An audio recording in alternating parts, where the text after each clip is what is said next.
Andrey, good evening. Good evening. How are you? I'm good. Thank you for being here tonight with me. It's been a while since last time we saw each other, but it's always a pleasure to see you on the screen and face to face. It's absolutely likewise. Good. Andrey, today we're going to be speaking more about different career paths for marketers. And I think, you did a master's at Henley, right, in digital marketing a few years ago. A while ago, 5 years, yeah. And since then, you have evolved your marketing career in a growing field, right? Digital advertising, or a type of digital advertising. Mm-hmm. So over to you. Why don't you tell us a bit more about yourself, what the company does, and then we can have like an open discussion to Absolutely. Kind of discuss a bit more of how a average day looks in your role. Yeah, absolutely. Let's do that. So first and foremost, I have to say, and we discussed this off the record, I'm going to use a deck which is a little bit improvised, but just for the purpose of this conversation, I'm going to use a couple of slides from it. Okay. To talk briefly about my career at Taboola. You mentioned evolution. I felt like a Pokemon. I evolved from this and this and that to that. So let me just briefly share my slides, and you let me know if you can see them, because I'm not an often user of Microsoft Teams. There you go. Can you see? Yeah. Tech companies, they prefer more like the Google ecosystem, right? We love our Google ecosystem. That's true. Some people, use Microsoft. Some people use Google. We also use Zoom, which is an addition to the ecosystem. But anyway, I can see your slides now, Andrey. Thanks. Sweet. Okay, so there must be a little delay. So you let me know if I'm. No, we're good. We're good. Carry on. Cool. So I'm Andrey. That's my career path. So I graduated from Henley back in 2018. So officially graduated in December the same year, but I finished the studies in June, I believe, and in July I managed to get a job. So not to create some unrealistic expectations, it took me quite a while to find a company that I'm working for right now. So I started my search somewhere in February, so quite a few months before finishing the studies, finishing my papers. And by the way, with the dissertation, I think I finished the dissertation like a month or two after I already started working for Taboola. So just to qualify something. Just before that, can I actually interrupt? Like, please. Back in 2018, you mentioned that it took you a while. Yeah, how do you feel the market it is now? 2023, 12,000 people just got laid off in Google worldwide. What's your sense in the tech industry? First of all, we've also gone through the layoffs. We went through the process a couple of months ago, and it's horrible what's happening. And besides the fact that so many people are out of jobs right now, first of all, it doesn't mean that the companies are not hiring. Funny enough, they are hiring anyway. And Google and even us, like, we're hiring, but it's more backfilling, if you know what I mean. Yeah. That they're trying to fill in the essential positions, but they unfortunately had to a couple of people go, and some of them at Taboola were my very close friends. So it's very, very sad what's happening. But also, if you look at this holistically, it's not just Google, it's Amazon, it's Microsoft, one of the recent ones, it's Meta, quite a few other companies. So I'm also looking at it from the perspective of economy. There will be so many people not paying the taxes, but rather taking the benefits. So how it's going to affect the economy in the long term, no one's going to know. Like, we're doing it for the first time. So how it was back then. So obviously I haven't been looking for a job for quite a while. So maybe I'm a little bit rusty here. But we hired quite a few interns, and I got a chance to be an intern program manager a couple of years ago. And based on the conversations I had, I would say it's pretty much the same. So you push as hard as you can, and you try to build an exciting portfolio before you apply for your proper first corporate job. Obviously it's impossible to have some years of corporate experience before applying for one, which is ridiculous, obviously. But if you have some previous previous experience, like placement year, it helps a lot. If you've done some extracurricular activities at the uni, if you're running your own business, amazing. Like, it doesn't have to be a multi-million business, or it doesn't even have to be like a whatever double-digit business. Nothing. Like, whatever you do, like show us that, you know, not us, but show that you can, if you have a business acumen, ideally, or at least you have some understanding how certain digital marketing platforms work, how the industry operates in general. And if you have at least basic understanding, and most importantly, you can demonstrate that you're hardworking and you can, you know, think outside the box. They love this term. You should be fine. And persistence, honestly, like, be prepared to be rejected, you know, dozens of times. It's normal. That's just how it works.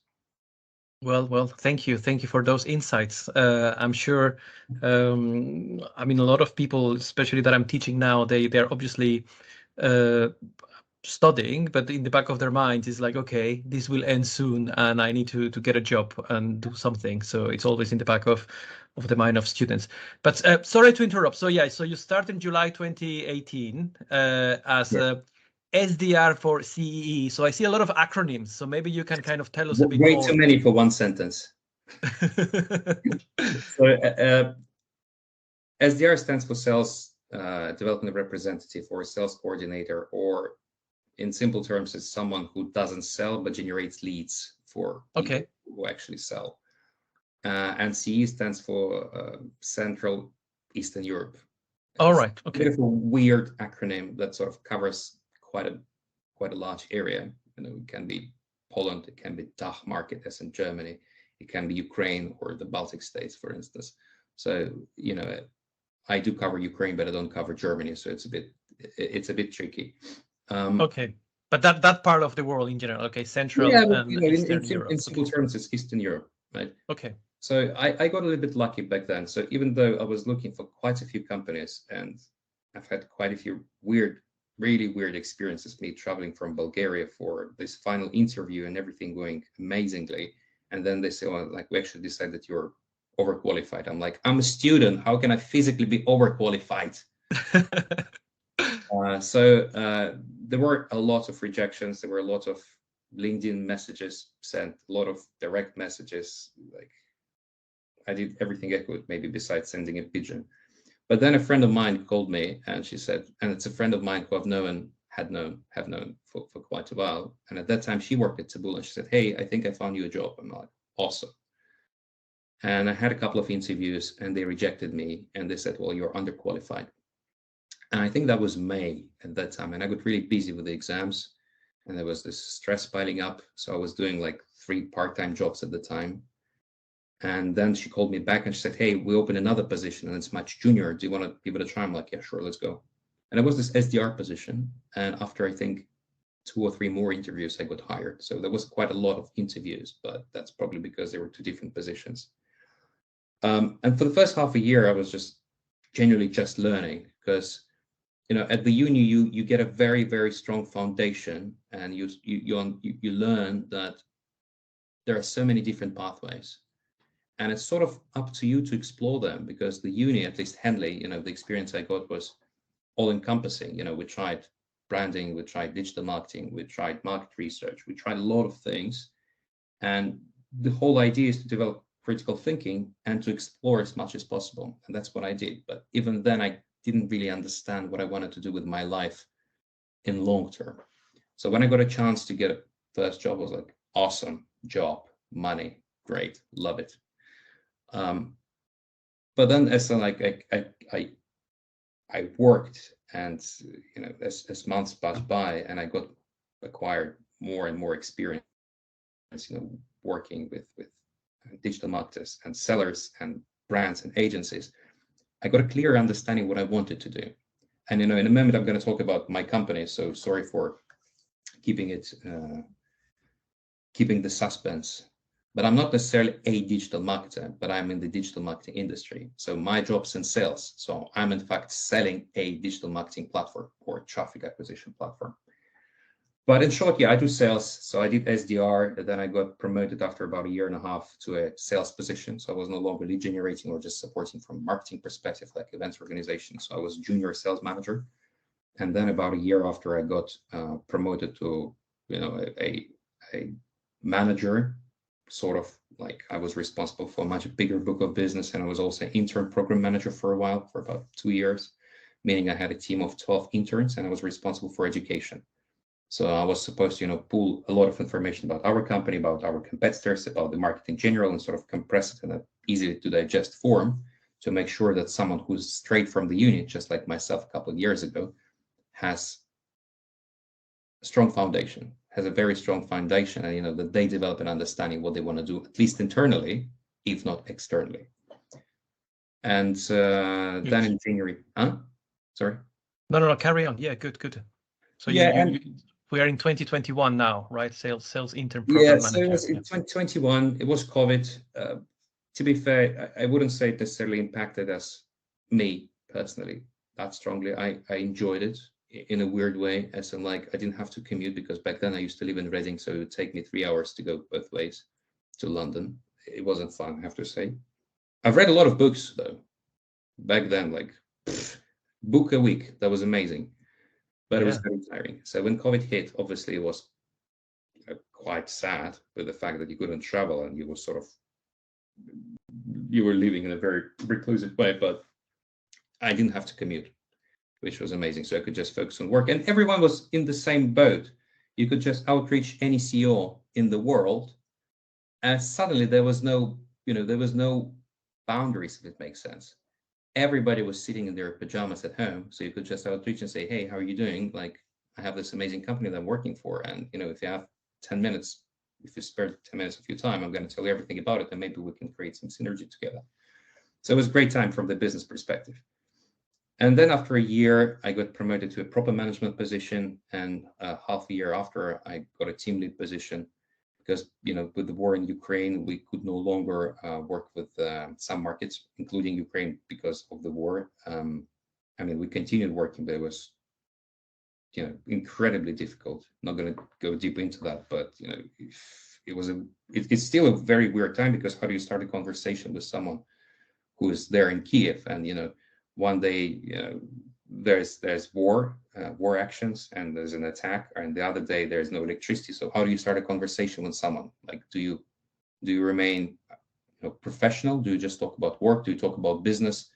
Like, if someone's not replying, does this mean that they don't want to hear you out, or does this mean they have no time for you, no electricity? So it's incredibly challenging, and we spend a lot of time just outreaching friends and colleagues and saying, guys, are you all right?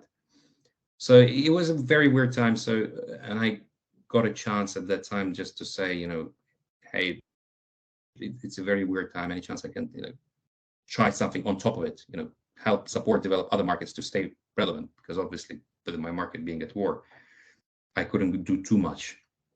So I got promoted to a team lead position, and I got a chance to develop Israel as well. And at that time, they opened this new department, which focused more on mid-market, which is a term for small and medium businesses. Well, most companies, they have enterprise, which tends to be a longer type of deals. They can take up to a couple of months or years to develop, depending on the company and depending on the pricing model.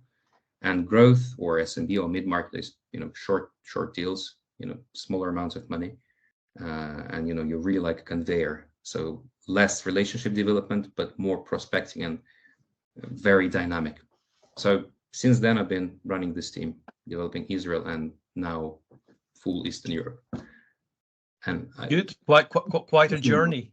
Quite a journey, yes, that's true. So as we discussed off the record, it's very linear. Whilst in ad tech, you tend to jump companies and demonstrate that you're very versatile and you have different types of experience, and you're mostly flexible. I would consider myself old-fashioned. I really like stability. Good. So now, finally, about the company. Taboola. Yeah, what do they do? Yeah, so let me tell you. Um, so Taboola is the largest content discovery platform, as we call ourselves, but in reality, it's just a traffic acquisition platform that powers ads on the open web. And by open web, we mean not walled gardens or restricted ecosystems like social media, where you have to register, but all the internet, like the ads you see going on a website, that's either Google or some companies like us. And if we were to explain what we do, the easiest way to do it is comparing to someone. So Taboola is like search in reverse. So when you're Googling something, you have a clear intent. You would like to buy an iPhone, right? So you know what you want, you Google it, you see an ad, which is a search ad, you click on it. This is how search ads work. And we're search in reverse.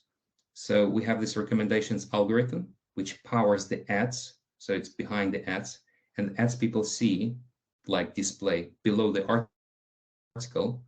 This is what we recommend. So in reality, like when you're reading something, you're not really open or receptive to buying something.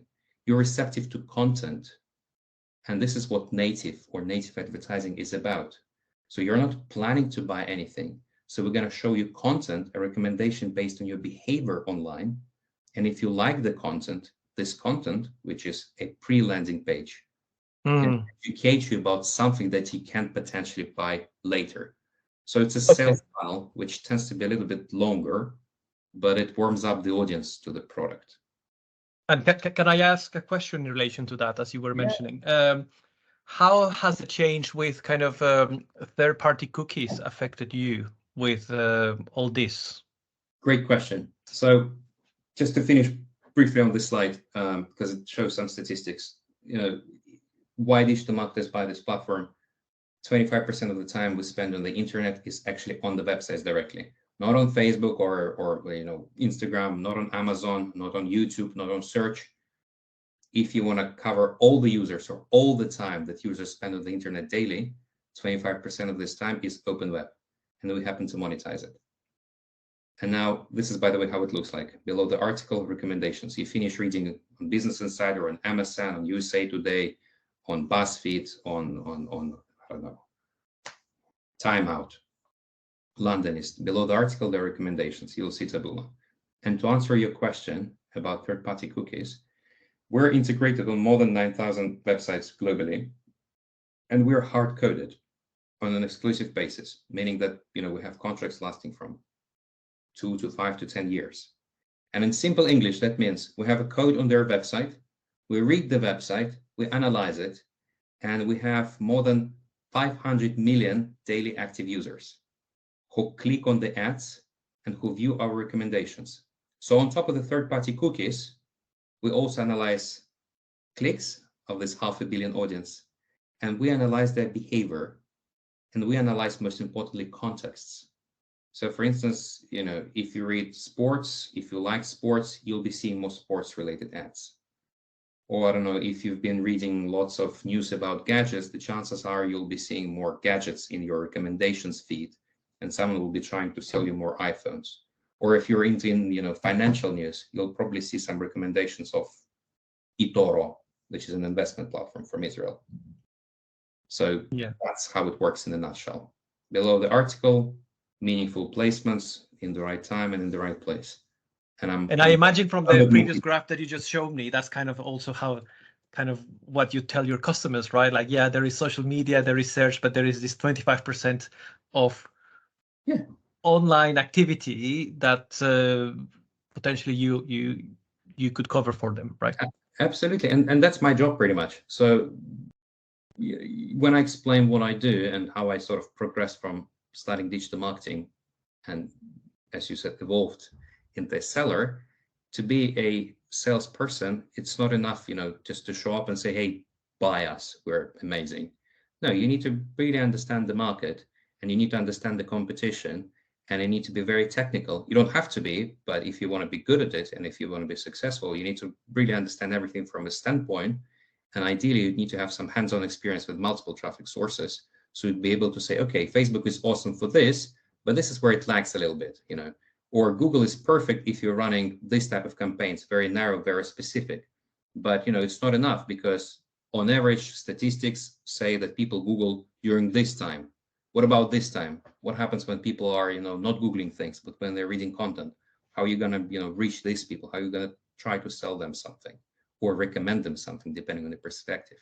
So my job is to know the industry in general, have some maybe not all-encompassing knowledge about all the traffic sources or all the platforms out there, but ideally have a basic understanding to be able to position us there and say, okay, this is where we fit in your marketing mix. And what type of content do companies normally kind of place in these things? Like I can see here like a few examples, like guides. Is it more like, would you say it's more like for the consideration stage, or is it more like buy this now that is a bit related to the content, It depends. or a bit So both? here's CNBC, right? It's one of our partners. Let's have a look. Can I find anything here? I don't know. Let's see here. I don't know which pages are monetized and which are not. So let's improvise together. Well, at the moment I'm looking still at the slides, but it's fine. Okay, there we go.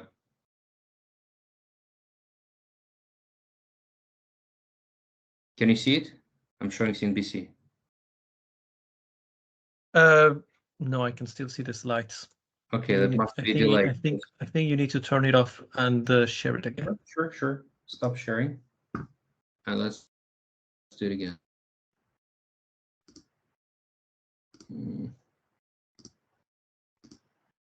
Can you see it? Yes, I can. I can indeed. Here's CNBC. So it really depends on the integration. Some websites tend to have it right below the article, like here. Oh, there we go. Here's Omaze, for instance. This is Taboola. Omaze, This is this lottery where you pay a subscription fee and you can get a chance to, win something, which in this case is $3 million house. And part of the profits the company allocates to a charity. And it looks very very neat. Yeah, but can you click on that? I want to see the type of content. Yeah, is it like an article then? And is it on this? Sometimes it's an article. Sometimes it's a proper landing page. So this one is, I would say, a mixture of both.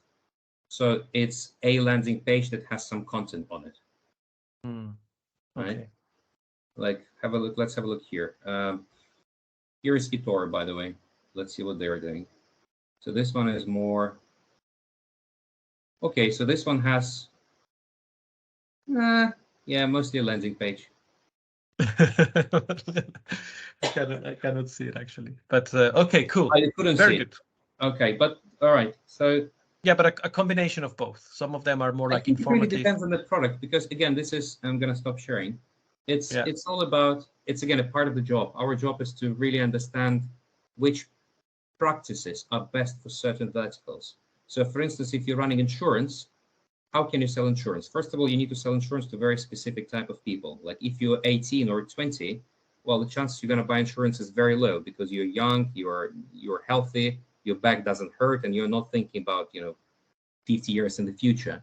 But if you're 55, which tends to be the average age of MSN, like the largest news outlet, like you're probably thinking about this, right? So you understand which website you would like to quote insurance. And again, it's about warming up the audience. If you immediately say buy insurance, they'll be like, hey, I'm reading about Donald Trump. Why should I buy insurance? But if you say, okay, 5,000 people in your area, based on the targeting, 5,000 people in your area prefer this insurance provider, and right now it's running at a discount. So you click there. I'm just making things up. You click there, and you're getting a nice article about the surge in popularity of these insurances, or whatever. Like there is a surge in accidents in this area. I don't know, based on the national statistics. I have no idea. But you are trying to educate the user why. And to answer your question about the whole funnel, we're pretty good with pretty much the whole funnel. Maybe not so great with retargeting. But when it comes to brand awareness, great. We can do video, or we can just do traditional display. When it comes to consideration, this is spot on, because we're about education. We're about someone's really understanding what the product's about. And with finally, if someone's working and it's a bullseye in terms of the product fit, they're like, okay, now we know what's going on and we want to buy it right now. Cool. And do you just kind of sell the ad space, or do you provide some kind of consulting to the organizations in terms of what type of content they should be generating, depending on the kind of goals that they have? Like, or is that not you? It's like, since you're more into kind of the onboarding, then someone else does the rest, I guess. No. So the way it works is our business is split in two parts, and for the purpose of this conversation, I'm going to just focus on one. So two parts: one is publisher, the other one's advertiser. One part goes to BBC and says, BBC, work with us. We have Coca-Cola, and we're going to place Coca-Cola on your website. And we work with BBC, by the way, not just in the UK, because in the UK it's government subsidized, but in Australia, for instance, they rely on ads for financing. Now, the part that I'm representing is advertiser part. So I'm the guy who goes to Coca-Cola and says, Coca-Cola, we have BBC, and they're like, ugh. So that's the job. And here it also is split in a couple of parts. One is enterprise, the other one is mid-market. And here it's split again. We have sales and we have account managers. And sales tend to be consultants. And we do pretty much everything from prospecting to outreaching to explaining who we are and why someone needs to do Taboola. And this includes sometimes, some deeper consulting, which could be not just saying, hey, here's an account for you. Here's the CPC we recommend. Off you go. No, sometimes I need to have a look at their current marketing mix and say, okay, you're doing this. Your Facebook ads look amazing. If you repurpose them a little bit, if you add a bit more content here, based on my experience, you should have higher CTRs if you place your CTA button a little bit, below the article, because if you start including the CTRs right in the middle of the article with someone not really reading the content and understanding what the product's about, you'll get a lot of low post-click performance, which is not awesome, because you just get a lot of clicks that are not converting, which means someone's spending money, someone's running out of budgets, and someone's unhappy with Taboola, which I don't want, because I want them to be happy with their test and invest more. So I want them to be recurring spenders rather than one-offs. So it's all about consulting. It's all about finding a good match, creating the synergy. And once we agree on a media plan, once we agree on the content, on the strategy, we sign the legal agreement, we open an account. Only then we introduce account managers who are sort of day-to-day contacts, and their day-to-day support plus upsell.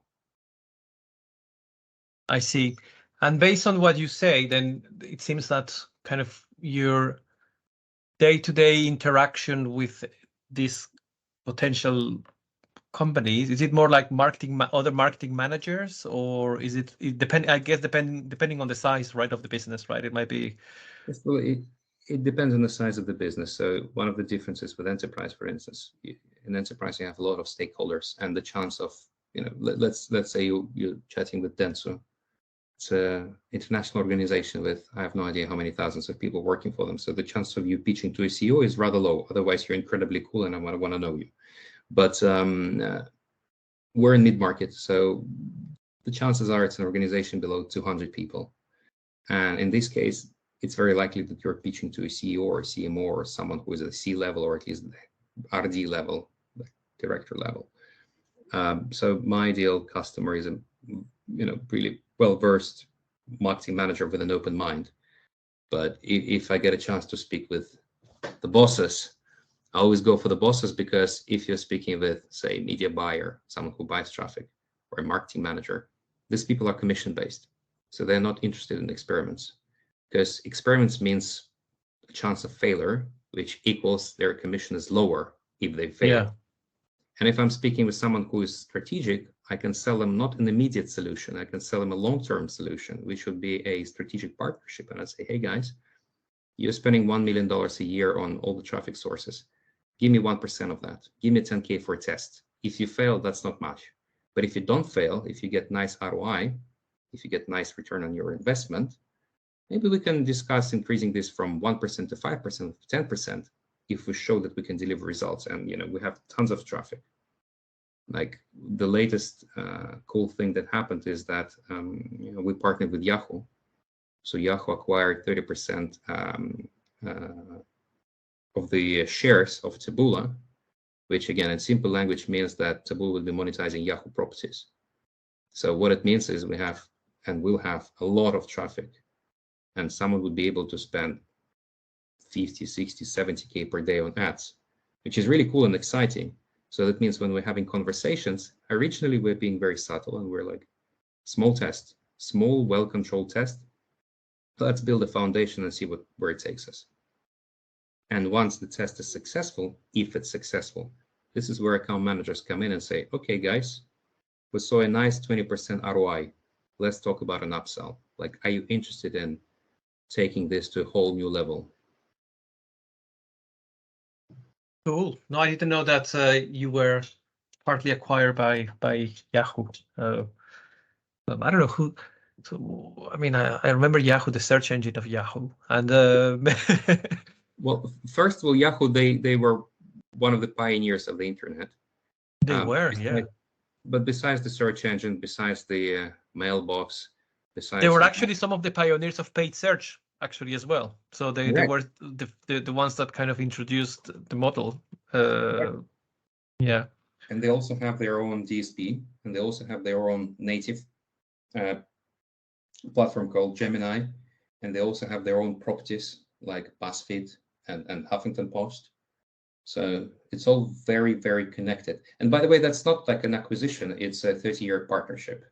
Oh, okay. Which is a really interesting hybrid model, because like back in the days, even now, like companies get acquired, meaning someone buys a majority stake or buys out the whole company. Like, let's look at Elon Musk. He bought how much? I think he bought like 35%, which made him, I don't remember, but anyway, he became like the biggest shareholder. Yeah. So he pretty much owns Twitter. Well, in this case, or in your case, the partnership makes a lot of sense, because if you're saying that they were owners of all these other properties like BuzzFeed, which have a lot of traffic, obviously they want to partner with the companies that are kind of selling those spaces, right? So it makes a lot of strategic sense, I guess. Very excited. How about, and I've been asking this to other people that I've been interviewing, because obviously it came out recently. This ChatGPT thing, has it been discussed in your kind of day-to-day life, like, in terms of I think it was a month ago when a colleague of mine, a team lead for account management, he said, Andrey, you should see this. I'm like, what? He's like, I can talk to a computer. And he just starts typing something random in this chat box, and the thing replies. I'm like, that's crazy. Then I showed it to my little sister, and she's like, okay, let's see what it can do. And she's studying business fashion. So she said, like, okay, and I think it's probably not a very good idea to say this on camera, but whatever. So she said, write me a 500-word essay on the relationship between business fashion and chemistry. And suddenly, in like 1 minute, the essay was ready. And it wasn't perfect, but it was okay. So probably it would get like, I don't know. I keep forgetting the UK system. Is it ABC? Yeah, A starts from 70. It's 50, 60, 70s. So Yeah. 70 is a first. Yeah, so probably it would be like 50, 55 point essay. So like if you want to be incredible, that's probably not a good idea to just copy paste. But that's fascinating what technology can do, and it could be a good foundation, because like if you don't know where to start, like I did this crazy thing, right? Like I wrote to ChatGPT, I said, give me 5 ideas for the best app I could write. I could code in 23. It gave me the ideas. Then I said, pick one and write a code for it.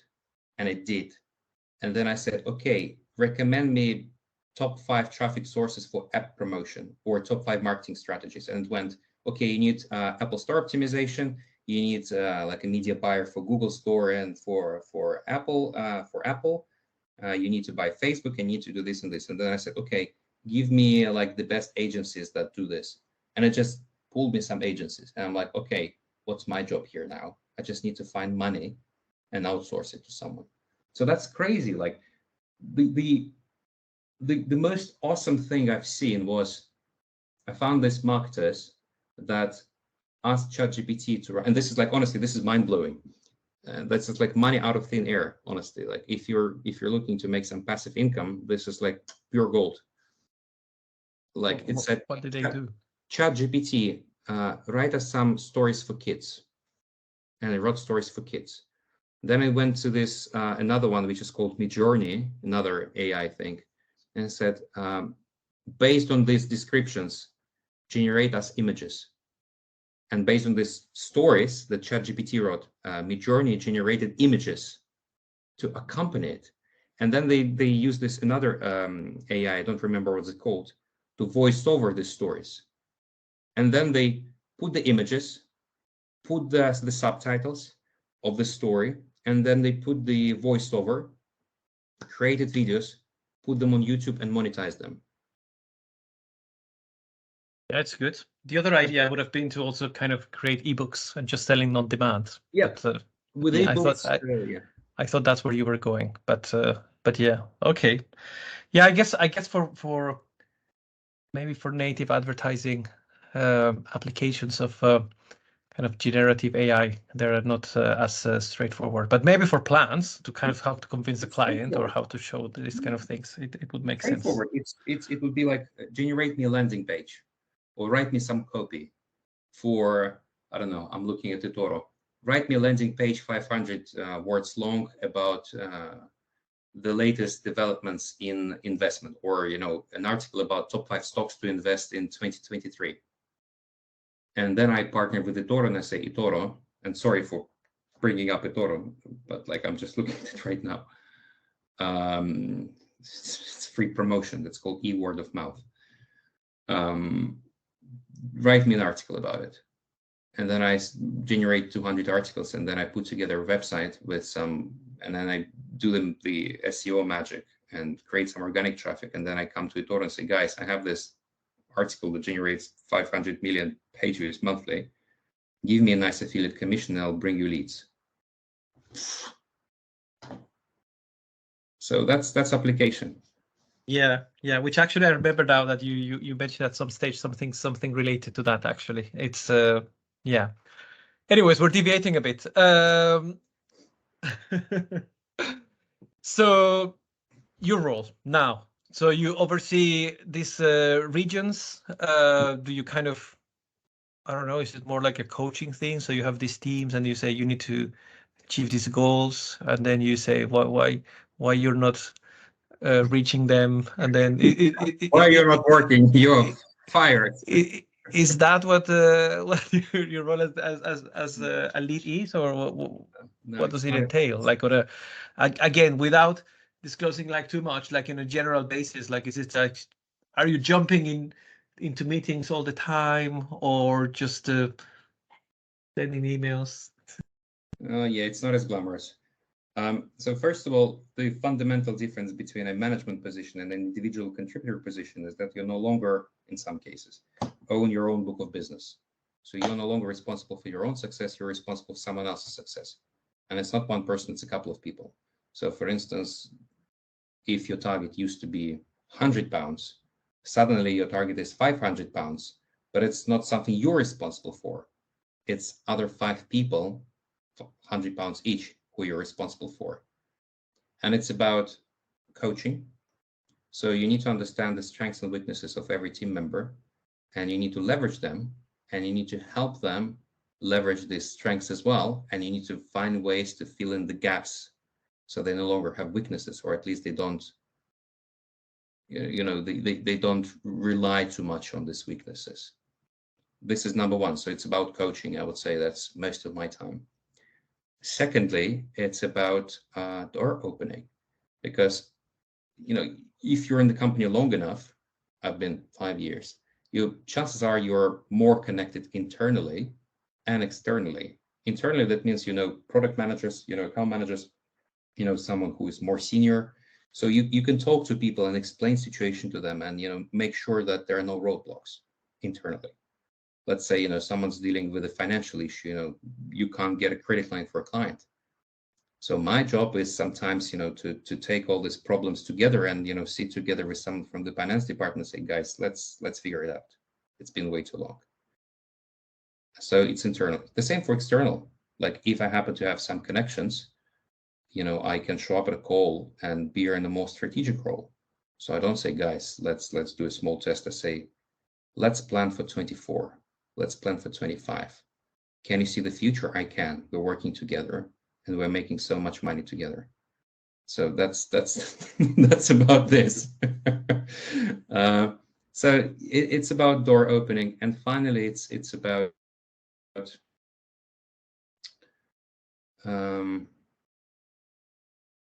about education, and it is about management. In a sense, is you need to be able to lead by example, and you need to be able to just like you did, for instance, say, guys, we're deviating from the course. We need a strong focus. Like I can see that you're enjoying doing what you're doing, but it's simply not working. Like, so my job is to keep track of all the activities. And I'll give you an example. If I see that, and this is where it gets a bit boring, but still, like if I'm looking at the data and the data tells me is the person is great at sealing the deals and making sure that the deals go live, but then I see that the conversion rate from a lead to an opportunity is really low, that means the person is not great at this particular aspect of the sales. That means that, yeah, sure, they can chat when they're on the phone and they can convince someone to go live, but they're not great at convincing someone to pick up the phone. So it means that we need to work together to try different tactics, how they approach people, how they position themselves with the first email, with the first outreach. How can they be more convincing? So it's about training and coaching once again. So my job is to open the doors, coach, and find the weak spots and help eliminate them. And that's what management is about. So it's not just about saying you're fired or yes, you deserve a massive raise. Awesome. So that's what it is. Excellent. Good. I think I mean I know some people that they say no, I don't want to manage anyone, right? It's like they prefer to do other activities rather than doing that. So I guess you need to have specific skills as well, and an interest in as you said, I see a bit like coaching. Yeah, a lot of coaching and understanding the as you said, the strengths and weaknesses of your team. Yeah, absolutely. It's not just about, it doesn't come out naturally. So first of all, the mindset should change. Management is also about learning to delegate. Like I'm someone who, in business at least, I find it very difficult to trust someone. If I know that I can do a perfect job, I'd rather do it myself. And this is wrong. Like a perfect organization, a well-oiled organization, is where a manager can disappear for a month, come back, and see that nothing's happened. Nothing horrible's happened, obviously. And if the manager needs to keep checking his or her employees every single day and micromanage in order for them to be successful, that's not a very reliable organization, at least in my opinion. Maybe I'm wrong. But yeah, for me, it doesn't come naturally. I struggle, or at least I struggled. Now I'm a bit better. And, it's about reading books for new managers. There are a couple of on my bedside table. I recently finished reading this book called The Prince by Machiavelli, which is a bit outdated because it was written in the 15th century. So it's not about management, but I read it from the management perspective, and it was quite interesting. You're reading about, the prince and how the prince needs to communicate to his barons or his dukes or whatever to make sure that they're in order. And I'm like, okay, that's pretty much like management and individual contributors. So let's see what lessons can we learn here. So it's about learning as well. And then because again we're deviating a bit, to kind of wrap up a bit what we were saying from this reading of The Prince that you have done, what would be another kind of good insights that you have taken from this book to help manage your team? Now I put you on the spot. No, so I think it really depends because there's no universal answer here, and I'll try not to deviate, but it really depends on how are you being introduced to this team. Because if you're building a team from scratch, that means from the very beginning, you're starting with a rather fresh team, and you can build trust from the very beginning because you lead by example, and they're like, okay, we choose you to be the manager. Maybe not necessarily, as solemnly as like, we choose you to be the manager. No, but it's more like, okay, you've been developing with these people for a very long time. It just so it happens that you're a little bit more successful than they are. And this is why you're chosen, by higher powers, by the management, to be their manager. But like, if, let's say, you're jumping organizations and suddenly you go to another company and it's a completely new team for you, but they've been working together for a very long time. In this case, your tactics should be completely different. Positioning yourself and earning the trust. So rather than, working with someone who already trusts you and they will follow you, and it's just about maintaining this trust, you have to earn it from the very beginning. And it's a completely different approach. So it's just, again, and here you don't have a universal answer. It's about understanding the people you're working with, different psychological types, how you're going to find, the connection, establish the connection with each one of them. So it's very tricky. And, those people who are natural connectors and relationship establishers, they're the most successful, because it doesn't really matter which background you come from. You can be in sales, you can be in engineering, you can be in marketing, from anywhere. If you have the soft skills and you know how to establish connections with people, I think that's, in my opinion, it's half job done. How do you, in your opinion, and I promise this will be the last question. So how I do love you? your questions. I told you I'm free until 12. How? Yeah. Sorry, I'm being really annoying. I'm his partner, and I'm also a product manager. Hello. This is fascinating. Hi. Good to meet you. Nice to meet you. Sorry, this has been really interesting. How do you encourage people to learn the soft skills? How do you encourage to learn soft skills? I think, again, it really depends on the person. Some people are naturally curious. Some people are learning to develop. So they can just say, oh, you know what, like, I want to be a manager. I'm like, okay, in order for you to be a good manager, I would encourage you to have a coffee with a colleague you've never spoken with.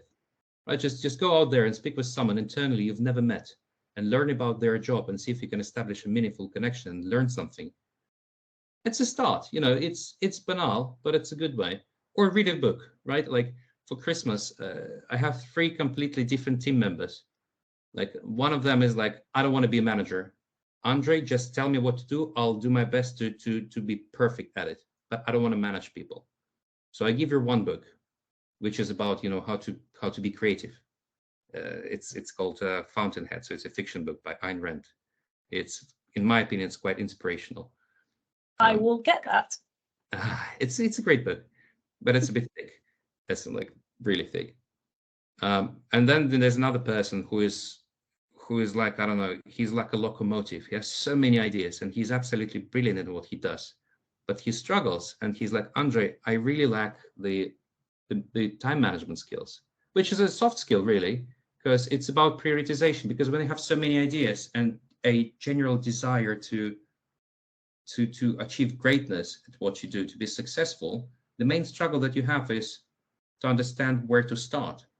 And he's like, I can do that. I'm like, okay, wait, calm down. Matrix. There's this prioritization matrix where you have the things that you need to do right now, the things you need to postpone, the things you need to delegate, and the things that you need to forget about. And you can apply it to anything. You can apply it to day-to-day routine. Okay, what's happening? Like, you smell. You need to take a shower right now. You also need to do the washing, but you can probably do it after. And you need to eat food, but you're so busy. So ask your partner to cook you dinner and promise that you will cook it next time. So you did it. and then, go to the gym. Forget about it. Just so it's about this. So I give him a book about time management. I think it's called Atomic Heart. It's a pretty good one. So it's a tricky question about how to develop soft skills, but I think it really depends on the person. If you see where they are and you work close with them, you sort of realize what's the soft skill that they may be lacking. Anyways, thank you for crashing my Sorry. interview, To Kat. be fair, some of the best people I've seen in your role are really good at bringing that out of people, because you're right, it's such a core element. And I'm sorry, I'm going to go back to doing my roadmap on the sofa. Very, Nice very to good meet to you. meet you. You too. Have a good evening. Yeah, on that note, Andrey, I think we should wrap up. Thank you again for your time Thank you so today. much. I think we went through kind of a journey of kind of a recent graduate in marketing, and then we spoke about the different activities that you do, and then we went into the skills and kind of managing people. I hope you enjoyed the interview. I did. I certainly did. I'm sure if at some point, as we were discussing off camera, you are ready to kind of make that jump and do the PhD, I'm sure you will reach out. Please do. And if not, I hope to see you another time, either online or face-to-face soon. Face-to-face, I tend to come to Reading from time to time because some of my close friends, they live there. They graduated, they bought a flat there, and now they're working remotely. So I love Reading. So 100% next time I'm there, I'll reach out. I didn't know that you're in Henley, and if I was just to take this opportunity and ask you something, because it's been 5 years since you used to teach me, but you're still in this teaching role. So I wanted to ask you about coaching. Like, how has the role of a coaching and an educator changed for you throughout the years? Has it been the same all this time, or has it sort of evolved? Has it become a bit different, or is it still the same energy? I guess it's like a couple of questions in one big one, but I'm really curious because, again, I told you I want to go back and do a PhD, and PhD is partially education. I think it's about it's as much as how much I invest in a group or a person, but also how much investment or how much invested I can see a group or a person is. So if I see that someone is kind of passionate, interested, but also kind of challenging, which indeed, actually, when I was supervising your dissertation, which was very interesting about memes, I got a bit that. It was something that I kind of, okay, I actually want to spend a bit more time in this particular project or in this particular idea and see where it can take us, I guess. So I see it more as kind of a two-way street rather than I agree with you. Just one way. Whereas again, I'm not a professional coach. I guess if they do a bit of pre-screening and see if there's a bit of a fit between you and the coach, and then if they see that fit, then they might decide to work with you. I imagine that's what they do. I don't think they just take anyone that has money. There needs to be a bit of a fit between the two parties. No, I really like your point about two-way, because I learn from my team every day. I mentioned 2 team members. There's another team member, and I learn from her every day as well. So, and I learn from all of them, and I learn from the team members internally. It's all about creating synergy all together. So it's not about just saying, "Oh, I finally know everything. That's it. I'm going to teach everyone." No, it's about you hear something really cool, and you're like, "Wow, I want to learn more about it. So teach me, please." Because yeah, sure, I'm your manager, but it only means that I'm one step above you in one particular organization, but it doesn't mean that I'm fundamentally more experienced or more educated or multiple things. So please teach me. I'm curious. Exactly. Anyways, thank you. Let me stop recording actually, and I'll do a bit of editing at some point so that we